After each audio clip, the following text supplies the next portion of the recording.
Усім прывітанне яшчэ раз, з вами по-ранейшаму Зміцер Лукашук. Працягваем абмяркоўваць падзеі ў Беларусі і за яе межамі, і працягнем мы наше абмеркаванне з таким лёгкім флёрам эканамічнай аналітыкі, тому что наша гостья, былая палізняволеная рэдактарка выдання «План Б» Вольга Лойка. Яна спецыяліст по розных тэмах, з якой заўсёды цікава размаўляць на розныя тэмы, не толькі на эканоміку, але эканоміка найперш. Прывітанне, Ольга. Привет.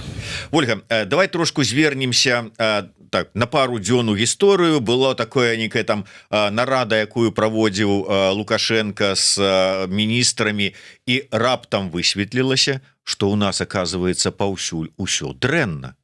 Все хреново, там пачынаючы ад целят, которые мрут ужо, колькі Лукашенко ва ўладзе, стока яны мруць радам с крупнарагатым скотом.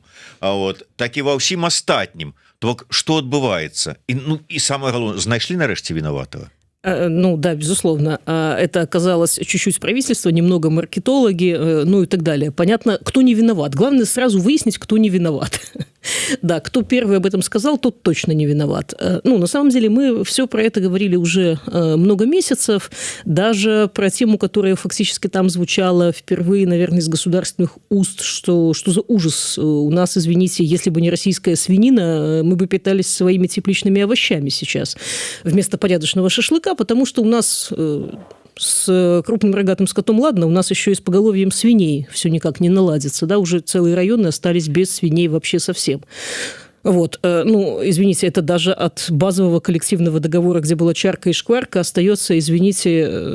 Только чарка. Да, и занюхивать... И то, по-моему, Иловский вот этот вот завод закрыли, там продали. Да, бывает, да. Ну, в общем, закусывать нечем получается, да.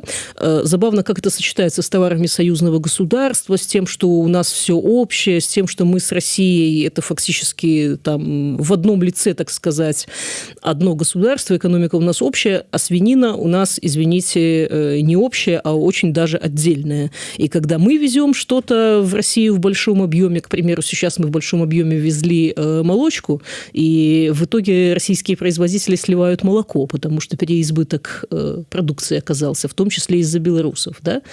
Но там никаких оргвыводов не делают, а Лукашенко вот считает, что российская свинина нам, значит, не очень нужна, да? Ну, знаешь, это, конечно, зависимость получается очень большая, и нам бы не мешало диверсифицироваться и другую свинину к нам запустить. Тем более тут рядом дешевая польская свинина раздражает своими ценами, понимаешь, в бедронке по акции 1+1. Вот, что прям возмутительно звучит. Да, в общем, ну, на совещании это был один из таких ключевых моментов. Ну, по ситуации в промышленности все понятно, все плохо, обрабатывающая промышленность падает, вся остальная тоже падает. Легпром накопил склады на 4 месяца вперед, с этим что-то надо однозначно делать, и, по-моему, придется носить белорусское. Вот. Мы до этого вернемся еще, да. Значит, ну, что еще? И чиновников нельзя отпускать, да. Знаешь, вот чиновников и бюджетников раньше выдерживали долго, то есть человека могли уволить, он там еще полгода потом болтался, ждали, там, будет ли он как-то капризничать, куда переметнется и так далее, может, сбежать попытается.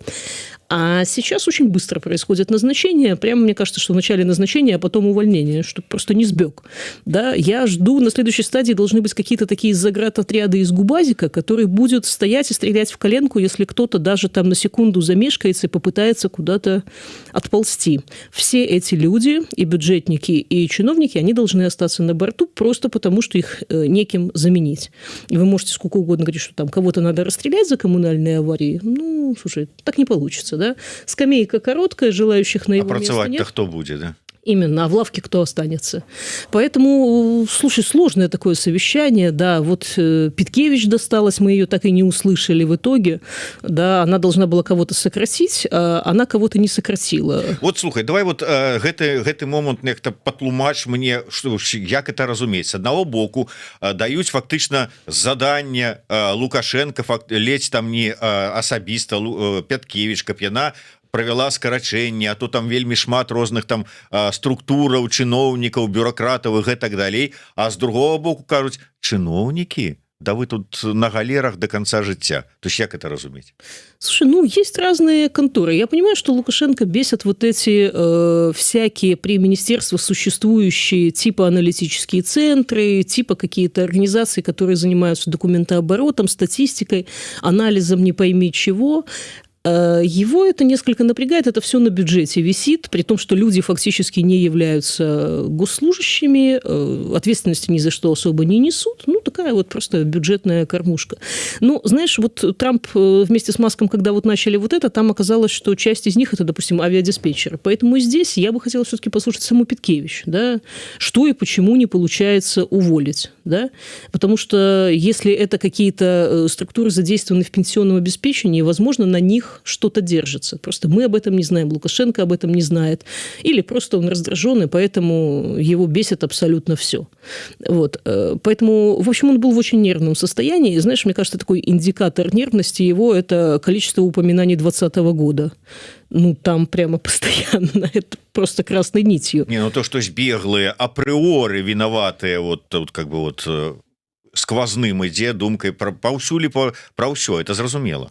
Слушай, ну, моя теория в том, что никаких беглых не существует в природе, что реальные беглые, это там, я не знаю, там 100 человек. Ты скажешь, что суслика не маешь. Вообще нет, совершенно. Если у вас в голове суслик, вам надо сходить к соответствующему профильному специалисту. Сейчас медикаментозно это очень хорошо лечит все. Ну, потому что реально это просто обычные люди, которые уехали, потому что жить, заниматься бизнесом, работать и растить детей в вашем Бардаке уже не получается. И пока железный занавес не закрылся, да, а риски этого, мне кажется, увеличиваются постоянно. Ну вот, значит, как-то так. Так што ўсё ж таки вот з чыноўнікамі, то вы зараз ужо калі ты патрапіў на дзяржаўную службу, калі там табе пашчасціла так стаць якім-нибудь там чыноўнікам у выканкаме, то все, ты уже... Фактически, да, чиновники и даже бюджетники, потому что не все там имеют статус госслужащего, но да, все, люди подневольные, новое крепостное право, новые заградотряды. Кто попытается сбежать, тому выстрелим в коленку. Мы ж памятаем з гісторыі, як крепостное право там ці рабаўладальніцкая, як там працавала гэтая сістэма. Калі ты, ну мне все одно, що мне тут, я уже нікуды мне не рыпнуцца, поэтому буду сидеть там нешта калупаться. Люди интеллигентные назвали это итальянской забастовкой, да? Абсолютно, да. Полностью исполнять все процедурные моменты дословно, дотошно и так далее. Но, знаешь, мне кажется, что наши чиновники, они уже в каком-то таком отчаянном положении, что они просто готовы довести до абсурда и не пытаться сгладить все идеи Лукашенко. А, знаешь, у нас годами было, как мы послушали его и пошли спрашивать у умных людей: ребята, как бы это так сделать, чтобы ничего не ляснуло, чтобы все работало, ну и чтобы деду доложить, что, значит, задание выполнено, снимите с контроля, да, и придумывали какие-то подходы. А сейчас, слушай, что тут ему придумаешь, что ты ему докажешь? Ну, делай все. Вот выключать свет, так давай его вообще включать не будем, да. Сказал копать, давай уже выкопаем так, да, чтобы он и Острожский городок туда уже провалились. Это уже отчаяние, когда ты не понимаешь, чего от тебя хотят, когда не слушают твою экспертизу, когда вообще всем совершенно все равно, от тебя требуют результата, который ты не можешь дать, и ты даже не можешь объяснить, собственно, что там и как, да, там. Вот на Петкевич наезжают, Петкевич слова не дают. Вполне возможно, что у нее есть рациональное объяснение. Да? Возможно, все в процессе, возможно, там готовятся какие-то другие структуры. Ну, слушайте, мы все понимаем, что бюрократия это только выглядит так, что тут можно половину разогнать, никто и не заметит. Да? Часть этой половины может быть несущей конструкцией, ее надо переделать. Но нет, никто же не слушает ответов. Да? Мы слушаем только вопросы, наезды, претензии и то, что вот все ваши решения я уже принял. Да? Принял решение решить проблему. Ну, окей, хорошо, да. І ўсё ж таки, калі вот так паглядзець глобальна, што стаіць за тымі вот праблемамі, у якіх апынулася зараз эканоміка? Это как бы, ну, ясно, там вот мало того, что закрылі заходнія рынкі, так яшчэ і с усходнімі праблема, працоўных рук не хапае, рашэнні там не тымі прымаюць. Ці вот што ўсё ж таки давяло до гэтага стану? Слушай, ну все, і ці сапраўды гэты стан такі крытычны, як вот тут як скажуць, вы там нам ужо тут смерць эканомікі прадрыкаеце 20 гадоў і гэтак далей, а яна толькі развіваецца. То бок наколькі сапраўды гэта крытычна? Слушай, ну застой, сильная зависимость от России, снижение эффективности, технологическое отставание, вымывание кадров. Ну, конечно, в момент ничего не рухнет. Так всегда. Ну, белорусы постепенно будут жить хуже и хуже. Да? Никакие серьезные вопросы невозможно обсудить в сколько-нибудь нормальном виде. Да? На правительство постоянно орут. Лукашенко сам говорит, что я ему не доверяю, этому правительству. Не доверяешь этому, назначь новое. А в чем вопрос, собственно?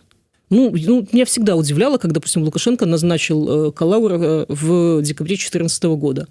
Да, со всеми этими подозрительными либеральными идейками. Ну, потому что экономика вот-вот должна была встать колом.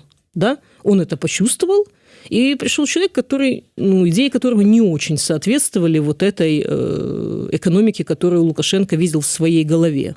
Да?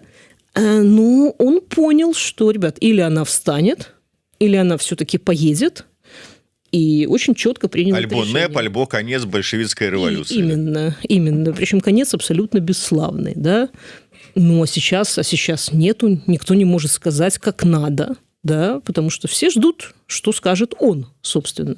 А что он может сказать, если он говорит, что я уже все принял, быстро сделайте, чтобы было хорошо? В смысле, у вас склады там увеличились на 800 миллионов за месяц. Ну, сделайте, чтобы они уменьшились. Ну, способ сделать, чтобы склады уменьшились, знают абсолютно все. Выдать непроданный товар за проданный. Ну, все, а что еще ты сделаешь с ними? Или остановить производство. Но остановить производство нельзя, за это портбилет на стол можно положить, потому что ВВП само себя не увеличит. И комитет госконтроля ВВП не увеличит. Вот незадача, да? Если бы силой Губопика можно было бы увеличивать ВВП, наша страна была бы в топе. Вот. А так она не в топе, и так проблемы будут нарастать. И белорусы, вот этот социальный контракт имеющийся, будет ужиматься, и на них постоянно будут ставиться опыты, типа давайте меньше топить, давайте вы будете меньше есть вот этого, а больше вот того, потому что у нас запасы складов вот там. Российскую свинину есть, наверное, вам не надо. Да? Что есть вместо российской свинины, мы вам сообщим позже. А почему вы должны будете за это дорого платить? Ну, ребята, так вышло, да? Носите отечественную одежду. Но она же дороже и хуже. Послушайте, там запасы складов на 4 месяца. В смысле дороже и хуже? Тебе что, ради Родины жалко там лишние 100 рублей? Да, носи и не выеживайся. Ну, все, он же сказал, военная экономика. У нас первоочередные нужды – это государственные. А что, лично тебе хотелось бы джинсы купить? Там, не отечественные. Да, или вообще ничего не покупать. Ну, нет. Нет, каждый порядочный белорус должен внести свой вклад, так сказать, в разгрузку складов.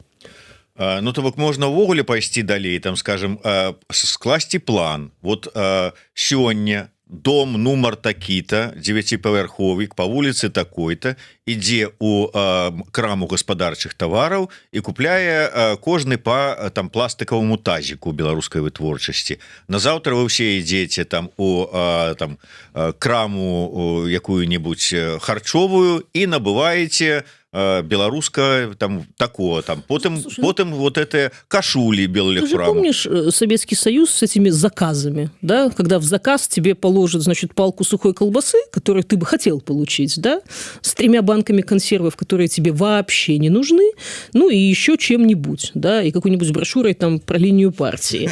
И 3-литровый слоик зеленых помидоров. Именно. Видишь, ну все, потому что у нас запасы складов, что тут непонятного? У государства есть потребность, да? Хочешь колбасу есть? Получи тебе. Вот. А не пайшоў по графику весь дом у краму там легпрама куплять кашули? Губазик приехал. В смысле не пошел? Конечно, пошел. Ну, а губопек-то никто не отменял. Ну, внизу будет вместо вахтера сидеть и отмечать птичкой, значит. Палочкой. Да. Кто охвачен, а кто не охвачен. Слухай, все ж таки, вот гэта ситуация с тем же самым Беллегпрамом, про які ты кажаш, что на 4 месяцы запасаў складоў, то бок можна спыніць усе гэтыя прамысловасці, 4 месяцы як мінімум ніхто не заўважа, а можа і болей.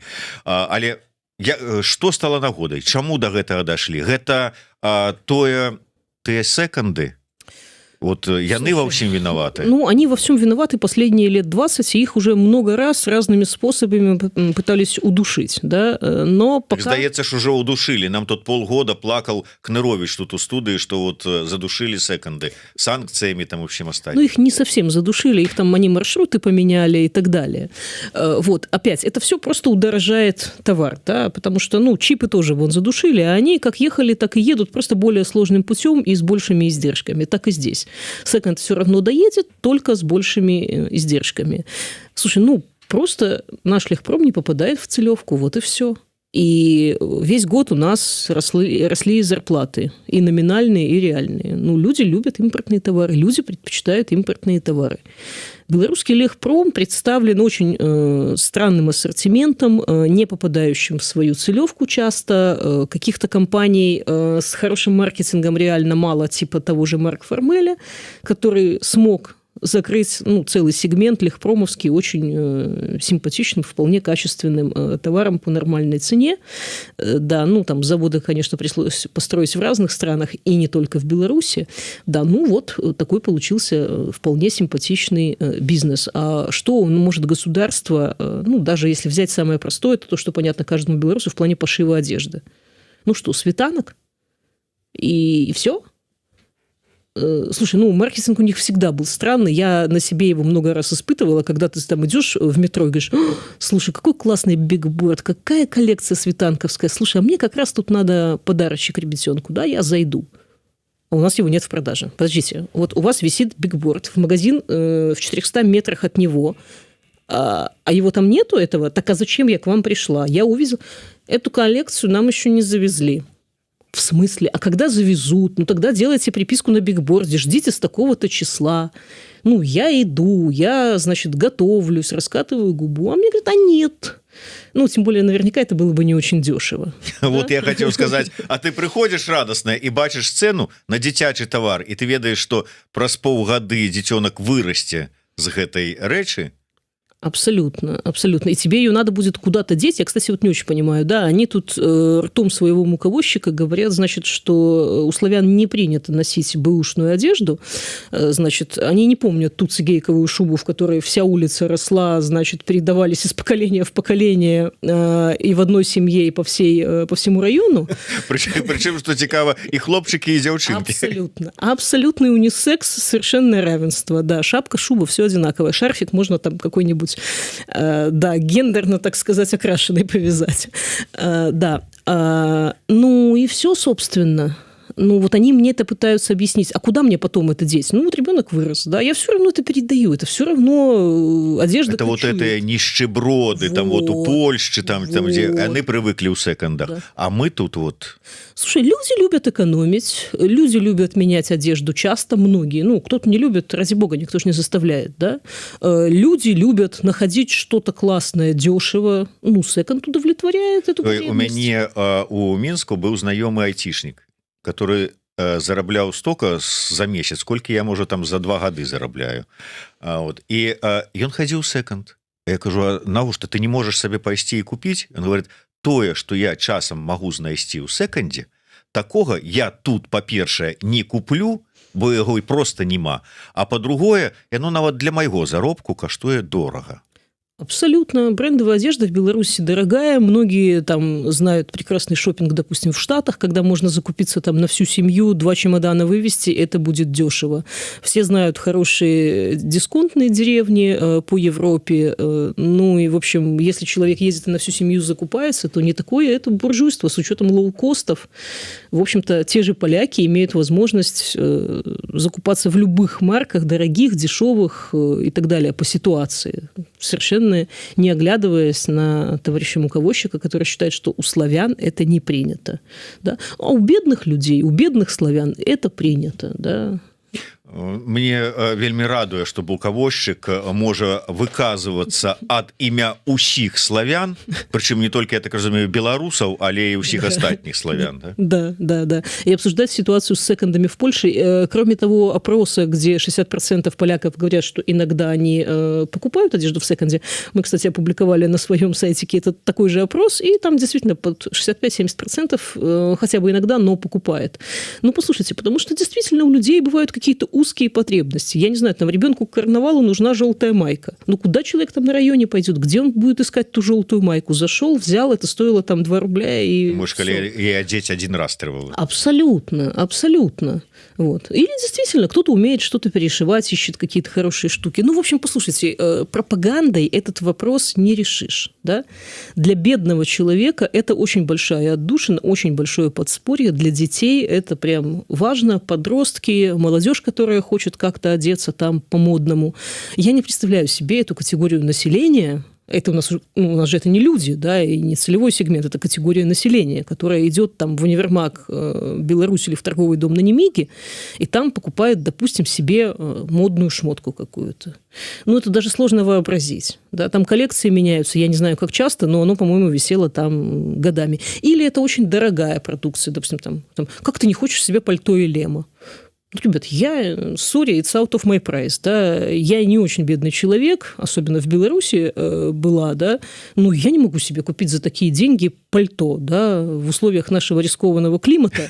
Коли можно потрапить под легкий дождик, и пальто чамусьці вот нейко раз и... Слушай, ну я скромный человек, у меня нет машины, я езжу общественным транспортом, мне удобнее куртка, простите меня, пожалуйста, давайте я не внесу свой вклад в улучшение ситуации на Елеме, хотя у них как раз своя целевка была, и это очень важно, да, понимать, что и для кого ты шьешь. И если это вдруг не получается, то надо четко понимать, что случилось. Мы не попали там в коллекцию, да, там, мы коллекцию, допустим, отшили с Ольгой Бузовой, а Ольга Бузова сейчас не в тренде у нас, да, это я снова немножко издеваюсь над Марк Формелем, да, которому много за что любим, но простить Ольгу Бузову будет довольно сложно, хотя, слушай, экономика такая штука, да, если тебе нужно загрузить продукцией завод твой в Ногинске, то в ход идет и Ольга Бузова, да. Ну, послушайте, давайте мерч первого делать, ну, в смысле, это как проект, не мерч первого делать, сколько там его носят, мы примерно понимаем, количество пропагандистов мы можем оценить, да, ну, давайте понимать, для кого мы делаем, да, вот мы целевку сформулировали свою, да, там, про лукашенковские люди, которые особенно там видятся с ним, которые хотят продемонстрировать свою лояльность. Чудесненько, да? Ну, что-то не спасло наш Лихпром, да? Ну, значит, он не Ольга Бузова, да, на которой можно там половине России продать носки, футболки и всякий другой товар. Вот, думать надо, думать, на кого ты работаешь, на какую целевку. И да, в общем-то, рассчитывать и на белорусскую аудиторию в первую очередь, да, на внутренний рынок. Слухай, яшчэ один момант. Вот днямі прачытаў навіну, што Расія на беларуска-расійскай мяжы уводзіць паўнавартасны мытны кантроль. Это як-то разумець з пункту гледжання саюзнай дзяржавы, там агульнай прасторы, ўсяго астатняе? Слушай, ну у нас очень условное союзное государство, каждый в свою пользу, да. Нам нужна свинина российская, значит, это союзная свинина. Но если нам не нужна свинина, то как нам говядина годами не нужна была российская. И, понимаешь, ее не было. Вот как-то так, ну, вроде бы свободный доступ должен быть, да, но она вот ее не было. Сейчас с этим сложно, Беларуси упираться сложно, поэтому у нас есть все, даже российская сгущенка. Но Россия сказала, что, ребят, мы защищаем внутренний рынок, нам не нужна контрабанда, та, которая нам не нужна. Поэтому мы закрываем вот эти поставки казахстанские, белорусские, вот эти схематозы с обходом. Ну, я понимаю, что речь не про чипы, а вот в том числе про вот такую санкционку, там, пищевую, лихпромовскую и так далее. Ну, потому что свои интересы есть, потому что у них собственная промышленность падает, потому что госзаказ там, по портянкам, пилоткам и что у них там еще, он не покрывает, не дает возможность расти. Дарэчы, пра там, рынкі ўнутраныя я таксама чытаў, што нават некаторыя прадпрыемствы расійскія альбо скарачаюцца, альбо ўвогуле спыняюць сваю дзейнасць, таму што ідзе вельмі агрэсіўны захоп расійскага рынка кітайскімі вытворцамі. Абсолютно. То бок Слушай, хутка гэта і дакоціцца і да наших вытворцаў? Ну, у нас границы-то, в общем-то, нет, да, и если эти поставки идут, то они имеют место быть и имеют право быть. И попытки российские, допустим, по тяжелой промышленности как-то остановить это, ну, что-то пока не получилось, да. Они там пытались сказать, что несколько типов очень популярных грузовиков китайских не соответствуют, но общую ситуацию пока это не поменяло. Вот. Ну, конечно, в России больше контроль над собственным рынком, ну, просто потому что рынок гораздо больше, а Беларусь тут оказывается под двойным, тройным ударом и так далее. Да, вот еще и по схематозу стукнули. А схематоз у нас, мы же все знаем, что это чей надо схематоз. Да, поэтому, в общем, запаса прочности остается мало. І ў гэтай сітуацыі, ну, здавалася б, рабіў усё, што магчыма, каб адкрыць ці вярнуць сабе заходні накірунак. І што не хапае разумення, палітычнай волі ці чаго. Ці тут, наадварот, закрыліся і ўжо не хочуць там знаки успрымаць, якія из Минска идут? Слушай, ну, на самом деле, часть продукции ведь идет не по санкционной, как шла, так и идет, что многих тоже бесит, да, что там за что-то мы не хотим торговаться, допустим, калийные удобрения мы не пустим никогда ни за что, а при этом не будем замечать, что куча продукции и химической, и разной другой благополучно едут из России, из Белоруссии, там, в Польшу, в Литву и так далее. Ну да, белорусский лес чамусьці становится казахстанским. Абсолютно, абсолютно. А что-то и напрямую идет, если санкций на это нет, то, в общем-то, почему нет? Да, никакой нулевой терпимости к нам, в общем-то, нет. Поэтому надо понимать, что наш легпром на Западе в любом случае будет не нужен. Тут своего легпрома хватает и очень разнообразного. Ну, кстати, удивительно, что казалось, что тут реально китайские магазины вытеснят все национальные бренды. Но нет, слушай, бренды живы. Да, отшивают они в разных местах. Там и в Бангладеш, и в разных странах, в Камбодже. Но бренды есть, марки есть, продвижение свое есть, есть онлайн отличные бренды, которые фактически не имеют там 1-2 реальных магазинах, остальное все виртуальное. Но такой активности пока от белорусских государственных компаний я не вижу. Да? Они все хвастаются теми вот белвестовскими ботинками, которые, значит, там Лукашенко носит, да? Ботинки суровые, мужские, 1 штука. Ну, на этом ты не сделаешь продаж, на этом ты не сделаешь имя, это не нужно молодежи уже. Ну, вот так получается. Вот они на складах и будут стоять. Ну, что, вот як эта история мне показальная подалася, коли где там у Мегатопе з'явилися некие там, ну, такие кроссовки, не кроссовки, с молодевыми надписями, но попались они на глаза Азаронку. И вот кто оказывается главный держконтроль. Слушай, ну ладно, скажем честно, аббревиатура All Cops are Bastards, она, в общем-то, действительно запрещена во многих странах. Я бы им посоветовала, да, цифрами это шифровать. С меня все смеются, у меня просто день рождения 13-12, и это вот цифровая шифровка той самой аббревиатуры, которая запрещена. 13-12, запомнили? Да, прихильники если бы я Ольги. сделала себе майку, значит, с этой надписью, то меня за нее могли бы и задержать, в общем-то. Потому что на что я намекаю? С паспортом постоянно ходить, да? Да. Слушай, нет, у меня была у коллеги такая история, ее остановили со значком с погоней и спросили, что такое? Она говорит, лошадь. Зачем лошадь? И говорит, в год лошади родилась, показывает паспорт 78-го года рождения. И говорит, ну ладно, на тот момент это еще прокатывало. И я, говорит, так и мару все ж таки заняться конным спортом. Абсолютно. Вот это я на лошади. Там, абсолютно, да? Абсолютно. Слухай, давай, может быть, два еще момента. Перше, ты узгадала калий. Зараз изноўку что-то там пачаліся нейкія такія размовы, что пасля асабліва ад'езду офіса з Вільні, там нейкая там палітыкі літоўскія пачынаюць размовы про тое, а чаму б і не наконт Лукашэнкі, а чаму б і не наконт Клайпеды. Что там чуваць? Слушай, ну вот все двигается туда, куда обычно все двигается экономической логикой, да? Ну, у них слишком много аргументов, да? Но почему российские удобрения в Польше вон на 1,5 миллиарда евро за год продали, да? Ну вот почему им можно, а нам транзитом нельзя, хотя санкции, транзит не запрещают обычно. И, ну, есть же механизмы, есть же способы, да. Слушай, экономика такая штука, да, вот Лукашенко, он говорит, там, дайте мне экономику, остальное я сам. Ну, так дайте экономику и Литве, она дальше может тоже сама, да, экономику, да, американский воинский контингент. Так можно жить. Вот. А тут эти две вещи еще и могут быть взаимосвязаны. Поэтому, ну, вот будет такой вялотекущий процесс идти. Тут главное, чтобы все-таки наши интересы были... Я про выпуск политзаключенных, который должен состояться, и, в общем, ждем. Вот. И от этого тоже многое зависит. Мы до этого вернемся, але давай, может быть, яшчэ одну санкцию узгадали, украинские санкции на Лукашенко, гражданина Лукашенко. Вот як ты оцениваешь, что это было? Шмат кто там типа там хихикал, ну, починаючи с того, что, конечно, опомнились на 4-й год от початку войны. Уже почти на 5-й. Уже, да, маль что на 5-й. То... І што яны там не дазваляюць Лукашенку, каб яго марскія суда заходили ў порты Украины и гэтак далей. То на твой погляд, что все ж таки это чисто вот, ну, так, абы вот увести, ці все ж таки это совершенно четкий сигнал, что отношение к Беларуси изменилось. К Беларуси лукашенковской, к Беларуси демократической. Ну, просто это такой момент.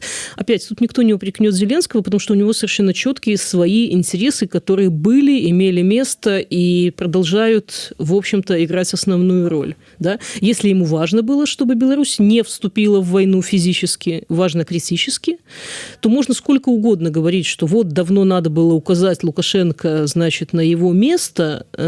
Слушайте, ну, ему много чего, наверное, надо было сделать, и вопрос указания места Лукашенко был далеко не в приоритете. Поэтому сейчас это место четко определено. Понятно, что никаких не было сомнений в этом. Понятно было, что всем известен там список предприятий, которые соучаствуют в войне.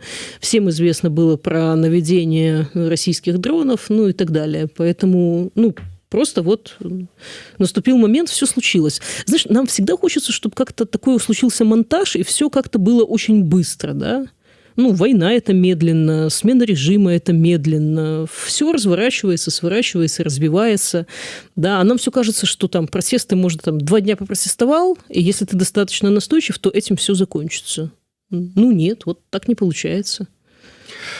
Слухай, давай вот звернемся на уже наближаючыся паціху до завершэння нашай размовы сённяшняй да сігналаў. Мы с тобой не один раз эту тэму закраналі, і у дадзенай сітуацыі, калі вось, ну, как бы такое зацішша на перамоўным трэку Вашингтон-Мінск, на Варшава-Мінск увогуле нічога не чуваць на этом трэку, то вызваленне Статкевіча і Наталі Левай — гэта сігнал, а затрыманні кнігавыдаўцоў і ўвогуле прадстаўнікоў інтэлігенцыі, пра якія кажуць, вот зараз адбываліся і працягваюцца хутчэй за ўсё, это таксама сігнал? І ці сігналы это в адным ключы? Слушай, ну, с однонаправленностью сигналов у нас сложно. Я бы сказала, что со Статкевичем и с Левой тут понятно, что да, мы решаем совершенно узкую свою ведомственную задачу, потому что если, не дай бог, Николай Викторович не выжил бы, да, то было бы куча проблем у Лукашенко, и ему это точно не надо абсолютно. Ситуация была сложная, очевидно, и по состоянию, в котором он сейчас. Дай бог ему здоровья. Знаешь, я вот сколько раз убеждаюсь и радуюсь. Да, у меня были одни выборы, когда у меня был выбор, за кого голосовать. Это был выбор 2010 года, да. И вот тогда я не ошиблась и сделала правильный выбор в пользу Статкевича. Ну, потом всегда, каждый раз не было никакого выбора, то есть совершенно все было понятно, за кого голосовать.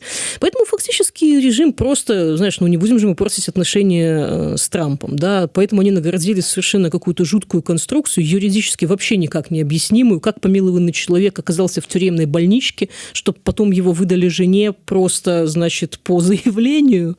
Ну, это просто какой-то абсурд, и лучше бы им придумать что-то было более элегантное. Да, ну, просто он попросился, видимо, не гражданскую, а в тюремную больничку. Так же можно? Не, ну, во-первых, он сам, нацягнуўшы сам сабе мяшок на галаву і сцяжкі на руки, да, вярнуўся ў турму. Абсолютно. Там бился об двери и кричал: «Пустите меня, я хочу сюда». Ой, слушай, когда зэк ломится в тормоза, это же ты что? Это же прям ужас. Тут же открываются двери. Заходи, дорогой, да. Слушай, ну и там так само, вот как бы там ляжаў, і там уже Лукашенко сам уже не спаў, говорит, ну отправьте вы яго уже в лекарню. Абсолютно, да, ну так и с левой. Слушай, сильно беременную женщину, устраивать этот цирк с конями, в смысле с заместителями министра внутренних дел, с пропагандистами, мамой, мужем. Слушайте, ну как бы это выглядит как издевательство. Вот. Ну, действительно, конечно, было бы не очень, если бы она родила, значит, в больничке, ну, вот она родит на свободе, слава богу. Не да? на першае, не на апошняе, сказали бы. Ну, які там памёр, там нейкі зэк, таксама. Вот зараз у нас быў Вінаградаў у эфіры, які расказваў пра адну з турам, дзе кожнае лета падчас спёкі памірае абавязкова хаця бы адзін вязень. Там не важно, паліт, там не паліт, просто вязень памірае. І кожны год, калі пачынаецца спёка, просяць вертухаяў адкрыцця вот этой вот кормушки, да. Каб шла, паветра поступала, не открываюць, пакуль не памрэ. Калі памрэ, открываюць, і так кожны год. То бок, ну, адным меней, адным болей, подумаешь. Слушай, ну просто сейчас не вовремя. Я не думаю, что Лукашенко, вот говорят, там Лукашенко так следит, ему так важно. Послушай, я думаю, что ему вообще не важен никто, кроме самого-самого ближайшего окружения и немножко собачки, да. Все остальное вообще вне его каких-то личных этих самых. Просто это было бы неудобно, мне бы сказали, да, знаешь, там, если он умрет, будет куча бумажной волокиты. Мне это совершенно не нужно, поэтому, пожалуйста, сдайте его домой, да. Тем более он прекрасно понимает, что никто ему сейчас реально физически не угрожает. Да? А его, ну, вот эта самая Кощеева игла, да, она в руках американцев. И личные гарантии тоже в руках американцев. И фактически сказать, что, ребята, там, мне без разницы, что с ним будет, ну, он не мог себе позволить сделать со Статкевичем то, что Путин сделал с Навальным. Да? Ну, просто сейчас это было бы не вовремя. Никаких личных эмоций к Николаю Викторовичу, никакого там сострадания, гуманизма и так далее нет и близко.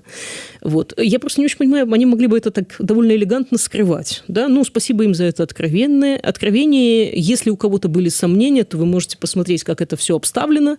Вы можете послушать, как врет Эйсмонт. Ну, там нет ни логики, ни сострадания, вообще ничего. Да, ну вот так, да, нам стесняться нечего.